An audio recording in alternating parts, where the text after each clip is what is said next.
Selamat sore pemirsa, kembali bersama saya Lutfi Madi di program View News. Kita mulai di utama hari ini dari Kota Bogor, di mana keberadaan dua jembatan penyeberangan orang atau JPO baru ternyata masih sering guna. Meski zebra cross telah ditutup untuk mengalahkan masyarakat menggunakan JPO, nyatanya masih ada sejumlah keluhan yang muncul dari warga. Berikut laporan selengkapnya.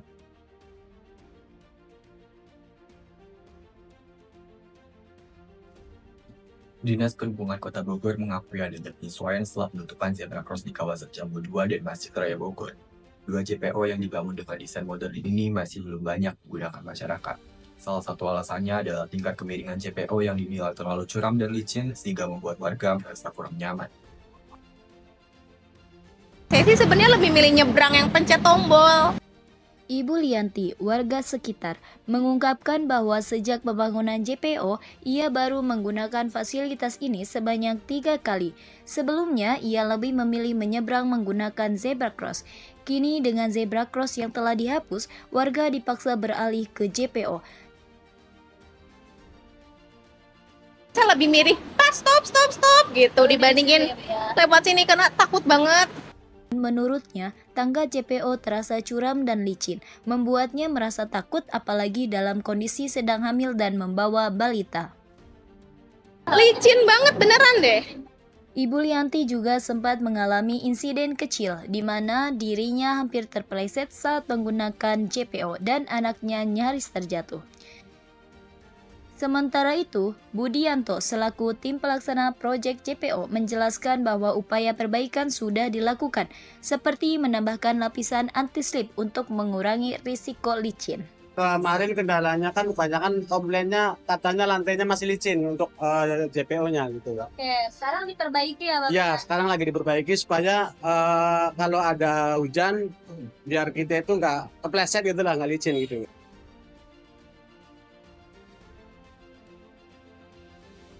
Dengan adanya masukan dari masyarakat dan pelaksana proyek, besar harapan pembangunan infrastruktur ke depan bisa lebih memperhatikan aspek kenyamanan dan keamanan pengguna, terutama bagi kelompok rentan seperti ibu hamil dan anak-anak.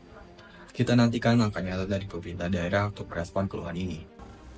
Pemirsa, berita selanjutnya datang dari Jembatan 2 Sukaresmi Kabupaten Bogor, di mana sebuah kebakaran hebat melanda pemukiman warga dini hari tadi.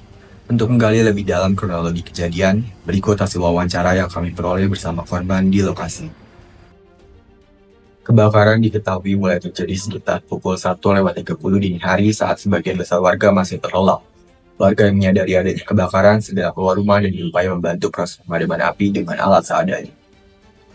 Menurut keterangan Pak Syamsuddin selaku korban kebakaran, kobaran api bermula dari dapur di rumahnya dan dengan cepat merambat ke bangunan lain di sekitarnya. Upaya pemadaman darurat sempat dilakukan warga sebelum akhirnya tim pemadam kebakaran dari Kabupaten dan Kota Bogor akhirnya berhasil mengendalikan situasi hingga pukul 3:30 pagi. Selain kerusakan material yang cukup parah, salah satu korban yakni Pak Syamsuddin itu sendiri mengalami luka bakar ringan saat mencoba menghalau api. Saya sendiri yang luka-luka seperti ini, luka terbakar, nggak tahu pala akibat apa gitu. Memang pernah terjadi di sini ada pembakaran motor, nah, ada pembakaran rumah yang di bawah. Nah, pas tiba-tiba terjadi ada di saya. Nah, cuma entah pelaku entah siapa ya, saya juga belum bisa mengatakan yang sesungguhnya. Saat ini, penyelidikan penyebab pasti kebakaran masih terus dilakukan oleh pihak berwenang. Kami akan terus memantau perkembangan kasus ini dan menyampaikan informasi baru kepada Anda. Dari Kabupaten Bogor, View News melaporkan. Berita selanjutnya datang dari Kota Bogor, di mana para pengrajin tahu mulai merasakan dampak dari kenaikan harga kedelai dunia. Bagaimana dampaknya terhadap industri lokal? Simak wawancara kami bersama salah satu pemilik pabrik tahu di Kota Bogor. Kenaikan harga kedelai dunia mulai berdampak langsung pada para pengrajin tahu di Indonesia. Menurut Pak Mulyana, pemilik pabrik tahu Laksana Mandiri, harga kedelai yang selama ini diimpor dari Amerika Serikat mengalami lonjakan akibat ketegangan perdagangan global. Sejak 3 pekan terakhir, harga kedelai terus meningkat hingga membuat biaya produksi tahu semakin berat bagi para pengusaha kecil. Ya, secara bertahap dari kan saya nembus kedelai per pekan ya.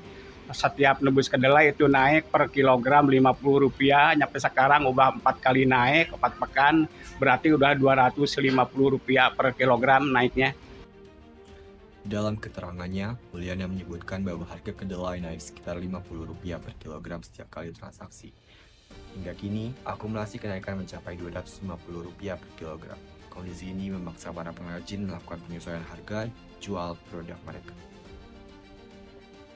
Untuk menjaga kelangsungan produksi, pabrik tahu laksana mandiri terpaksa menaikkan harga jual produk mereka sebesar 10%. Harga satu loyang tahu kini mencapai Rp55.000, naik Rp5.000 dari harga sebelumnya. Meskipun demikian, kenaikan harga ini tetap menjadi dilema, karena daya beli konsumen di pasar masih sangat sensitif terhadap perubahan harga sekecil apapun.